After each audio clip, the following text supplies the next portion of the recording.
Sir नमस्कार माझ्या भावा बहिणींनो. तो आज पण मी डायरेक्ट ब्रशन आणि कॉलगेटान सुरुवात केलं. मग मी डायरेक्ट गेल्या आरशासमोर मस्त की फ्रेश बिन झालं आहे.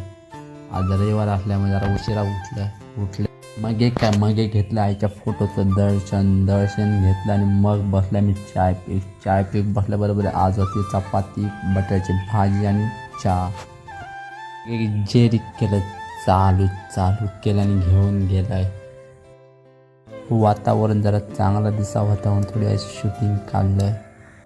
आमच्या लाकडात होता जनावर होता. बरोबर मी फोन केले त्या काकांका. ते काका येले आणि लाकडात हात घालून त्या जनावरा बाहेर काढल्याने बघलो तर काय होतो डिवळ. केवढं मोठं होतो तो बघा दिवड धरून झालं तसं माझं मूड इलो फणस खाऊस. मग कोयत्याक लायले त्या दोन्ही बाजूने मारून दिले फणसाच्या मधोमध. एक घाव आणि 2 तुकडे असे करून टाकले आणि मस्तूनच पाडून मस्त घरी खाल्लं. काय गोड लागा होतो आवर. हेच असं कोकणातली मजा.